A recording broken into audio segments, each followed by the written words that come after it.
Indigo के खिलाफ लोग क्या कर रहे हैं? इंडिगो एयरलाइन के मामले में केंद्र सरकार ने 4 दिन बाद शनिवार को सख्ती दिखाई। सिविल एविएशन मिनिस्ट्री ने इंडिगो को कह दिया है कि वो कल रविवार रात 8 बजे तक सभी पेंडिंग पैसेंजर को रिफंड वापस करे। अगर ऑर्डर को नहीं माना गया तो तुरंत एक्शन लिया जाएगा। इंडिगो के ऑपरेशन में लगातार 5वें दिन शनिवार को सुधार नहीं दिख रहा है। पिछले 4 दिन में 2000 से ज्यादा फ्लाइट कैंसिल हो चुकी हैं।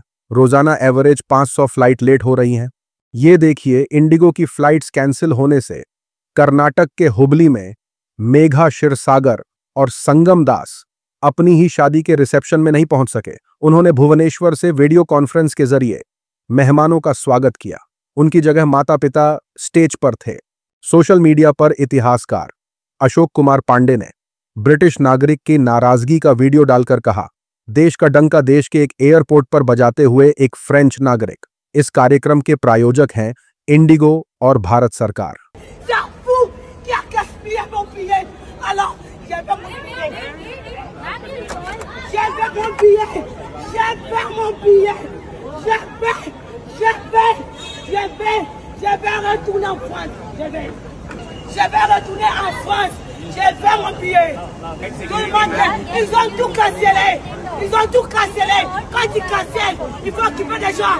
सीनियर पत्रकार अभिसार शर्मा ने कहा, भारत सरकार और इंडिगो, आपको शर्म आनी चाहिए। सीनियर पत्रकार शीतल सिंह ने खुलासा करते हुए कहा, दुनिया में कोई देश ऐसा नहीं है जिसमें एक एयरलाइन के पास 25% से ज्यादा मार्केट शेयर हो। वहीं भारत सरकार ने सिर्फ 2 कंपनियों के पास 90% से ज्यादा बिजनेस छोड़ दिया है। साथ ही साथ चल रहा है कि हालत इतनी खराब है कि अर्नब गोस्वामी भी अब मोदी सरकार से सवाल करने लगा है। पूछता है भारत, मोदी सरकार क्या करे? पूछता है भारत। आज भारत के हर एक एयरपोर्ट में हाहाकार है। सिचुएशन इतनी खराब है कि बस अड्डे और रेलवे स्टेशन से ज्यादा खराब सिचुएशन आज एयरपोर्ट पे है। इंडिगो मामले में यूट्यूबर ध्रुव राठी ने बड़ा खुलासा करते हुए कहा, इस क्राइसिस के लिए सरकार जिम्मेदार है। सरकार की पॉलिसीज इतनी खराब हैं कि उन्हें एक कंपनी के सामने झुकना पड़ रहा है। इंडिगो में स्टाफ या क्रू की कमी नहीं है, बल्कि वो सरकार को ब्लैकमेल कर रहे हैं ताकि सरकार अपना फैसला वापस ले। सरकार ने एग्रीमेंट में कुछ बदलाव तो पहले ही कर दिए हैं। इन सब में परेशान आम जनता हो रही है। उनके पास दूसरी एयरलाइंस के ऑप्शन थे जो सरकार ने बंद कर दिए हैं। इतना ही नहीं, बॉलीवुड एक्टर सोनू सूद ने कहा, भाई इसमें इंडिगो स्टाफ की कोई गलती नहीं है। उन पर जो लोग चिल्ला रहे हैं उन्हें इस तरीके से चिल्लाना नहीं चाहिए। मेरा परिवार भी फ्लाइट्स के चलते फंसा है। स्टाफ के पास कोई जानकारी नहीं है। उनके पास जो जवाब ऊपर मैनेजमेंट से आता है वही वो बताते हैं। मैं देख रहा हूं लोग परेशानी के चलते गुस्से में स्टाफ पर चिल्ला रहे हैं। ऐसे हालात में इंसान को गुस्सा आना लाजमी है। चीजें ठीक होने में समय लगेगा, लेकिन हमें भी इस बारे में थोड़ा सोचना चाहिए। जो दुख की बात ये देखने को मिली कि उन एयरपोर्ट्स पे जब जितना जो स्टाफ था, ग्राउंड स्टाफ, उस पे कैसे लोग चिल्ला रहे थे। आई नो कि फ्रस्ट्रेशन होती है, दुख होता है और आप अपना गुस्सा निकालते हो, बट आप खुद को इमेजिन कीजिए उनकी जगह पर जो खुद बेबस हैं। उन्हें पता नहीं कि आगे क्या स्केड्यूल्स हैं, कैसे फ्लाइट्स उड़ेंगी या नहीं उड़ेंगी, और जो उन्हें ऊपर से मैसेजेस आते हैं, they just have to pass it on to you. So जो लोगों ने रिएक्ट किया, जिस तरह से लड़ाई झगड़े हो रहे थे, I think it's very very unfortunate. ये वो स्टाफ है सर्विस इंडस्ट्री का जो हम लोग का ध्यान रखता है। खबर निकल कर आई है गुजरात से। गुजरात में जारी एसआईआर के दौरान ये पता चला कि पूरे राज्य में मौजूदा वोटर लिस्ट में 17 लाख से ज्यादा मरे हुए वोटर्स अभी भी शामिल हैं। इस कवायद के दौरान ये पता चला कि 6,14,000 से ज्यादा वोटर्स अपने पते पर नहीं मिले। इसके अलावा रिपोर्ट निकल कर आ रही है कि 30 लाख से ज्यादा वोटर माइग्रेट कर गए हैं। राज्य चुनाव आयोग का कहना है कि एसआईआर के दौरान 3,25,000 से ज्यादा वोटर रिपीटेड कैटेगरी में मिले और इसका मतलब है कि उनके नाम एक से ज्यादा जगहों पर पाए गए। सोशल मीडिया पर चल रहा है, क्या भाजपा सरकार मरे हुए वोटरों के दम पर जीत रही थी? मतलब चुनाव आयोग को पता ही नहीं था। गजब का लोकतंत्र है। साथ ही साथ लोग कहने लगे, इतने ज्यादा वोटर मरे हुए मिले, यह भी बताना चाहिए कि ये 17 लाख कितने सालों में मरे हैं। उसी के साथ खबर निकल कर आई है पश्चिम बंगाल से।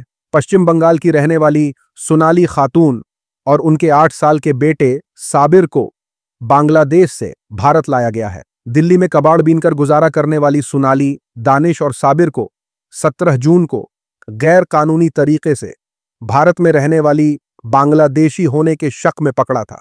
फिर उन्हें जबरन बांग्लादेश में धकेल दिया गया। 6 महीने तक ये मुस्लिम परिवार बांग्लादेश की कैद में रहा। सारे डॉक्यूमेंट्स दिखाने के बाद भी उन्हें बांग्लादेश में धकेल दिया गया था। सुप्रीम कोर्ट में मामला पहुंचा और कोर्ट ने सरकार को फटकार लगाई। कोर्ट ने सरकार को आदेश दिया था कि 3 दिसंबर को ही उनको वापस भारत लाया जाए। टीएमसी के प्रवक्ता तन्मय घोष ने सोशल मीडिया पर कहा, सोनाली खातून का जुर्म सिर्फ इतना था कि उसे बंगाली भाषा बोलना आती है। क्या बंगाल के लोग अब भी नहीं समझे? बीजेपी को आपका बंगाली होना इतना चुभ रहा है कि उन्होंने एक प्रेग्नेंट महिला को भी नहीं बख्शा। साथ ही साथ देखिए बाबरी मस्जिद के हवाले से क्या चल रहा है। खबरें हैं कि बंगाल के मुर्शिदाबाद में बाबरी मस्जिद तामीर के लिए टीएमसी से सस्पेंड विधायक हुमायूं कबीर ने शनिवार को अयोध्या की बाबरी मस्जिद की तर्ज पर बनने वाली मस्जिद की बुनियाद रखी। कबीर ने मंच पर मौलवियों के साथ फीता काटा और बुनियाद रखी। इस दौरान नाराए तकबीर अल्लाहू अकबर के नारे लगाए गए। प्रोग्राम में 2 लाख से ज्यादा लोगों की भीड़ जुटी। সবাই সবাই পিছনে আল্লাহু আকবার আল্লাহু আকবার আল্লাহু আকবার। बंगाल के अलग अलग जिलों से आए लोगों में कोई अपने सिर, कोई ट्रैक्टर ट्रॉली तो कोई रिक्शा या वैन से ईंट लेकर प्रोग्राम में पहुंचे। हुमायूं कबीर ने 25 नवंबर को कहा था कि वो 6 दिसंबर को अयोध्या में मस्जिद के शहीद होने के 33 साल पूरे होने पर बाबरी मस्जिद की बुनियाद रखेंगे। टीएमसी ने 4 दिसंबर को हुमायूं कबीर को पार्टी से सस्पेंड कर दिया था। हुमायूं कबीर ने ऐलान करते हुए कहा, बाबरी मस्जिद को बनाने का बजट 300 करोड़ रखा गया है, जिसे बाद में बढ़ाया जा सकता है। बाबरी मस्जिद के साथ साथ यहां medical college, hospital, library, park और हेलीकॉप्टर उतरने के लिए एक हेलीपैड भी बनाया जाएगा। अब शुद्ध मस्जिद नहीं बनेगी, हॉस्पिटल भी बनेगी, मेडिकल कॉलेज भी बनेगी, एक रेस्टोरेंट कम होटल भी बनेगी, एक पार्क भी बनेगी, एक हेलीकॉप्टर नामने के लिए एक हेलीपैड भी बनेगी। Total budget 300 crore, total budget 300 crore. Social media पर चल रहा है कि बाबरी मस्जिद की नींव सऊदी अरब से बुलाए गए मौलाना साहब ने डाली। इसके लिए रिबन प्रोग्राम रखा गया।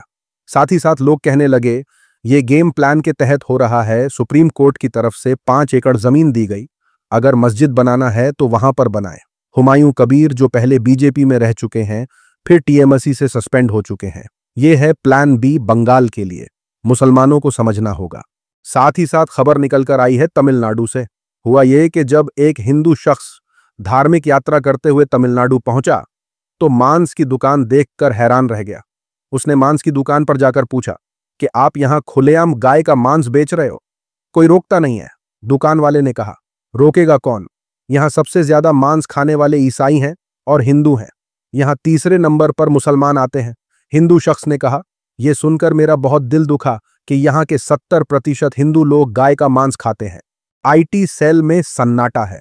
गौरक्षक कहीं दिखाई नहीं दे रहे हैं। देखा कि श्रेयाम बिकता है यहाँ पर गौ माता का मीट, तो बड़ा दिल दुखा यार। यहाँ के लोग मतलब गौ माता का मीट श्रेयाम बेचते हैं और सबसे ज्यादा गाँव का मीट खाने वाले, मांस खाने वाले यहाँ पर क्रिश्चियन हैं और द्रविडियन हैं, और फिर तीसरे नंबर पर मुसलमान आते हैं और चौथे नंबर पर हमारे हिंदू आते हैं। यहाँ के हिंदू भी 70% हिंदू यहाँ के लोग गाय खाते हैं। मुझे यहाँ पर दुकान वाले ने बताया, भैया ने, मैंने उससे पूछा कि यहाँ पर यार श्रेयाम गाय का मीट बिक रहा है, कोई रोकता नहीं उनको। कहता रोकने वाले हिंदू हैं, वही खाते हैं 70%, तो रोकेगा कौन? सोशल मीडिया पर चल रहा है, अंधभक्त बहुत दर्द में है। तमिलनाडु में हिंदू भी गाय का मांस खाता है। साथ ही साथ लोग अंधभक्त से कहने लगे, अच्छी बात है जो तुम बाहर की दुनिया देख रहे हो, केरल भी जाओ, हो सके तो नॉर्थ ईस्ट भी घूम आओ। उसी के साथ देखिए किस तरीके से एंकर रुबिका लियाकत ट्रोल हो रही है। एक डिबेट के दौरान रुबिका लियाकत पैनलिस्ट से पूछती है कि आप कोई एक नाम बता दीजिए बीजेपी से जो मुसलमानों, इस्लाम और पैगंबर मोहम्मद साहब के बारे में कुछ गलत बोला हो। आप लोग सनातन की मजाक उड़ाते फिरते हो। कोई एक है जिसने इस्लाम के बारे में कुछ बोला हो? एक आदमी बताइए जिसने इस्लाम के बारे में कुछ बोला। आप लोग यहाँ सनातन की मजाक उड़ाते फिरते हैं। रुबिका लियाकत ने सवाल पूछ लिया, लेकिन जवाब सुनने में दिलचस्पी नहीं दिखाई। पैनलिस्ट सतीश कहते रह गए कि सुन तो लीजिए इसका जवाब, लेकिन एंकर नहीं रुकी, एक ही सवाल पूछती चली गई।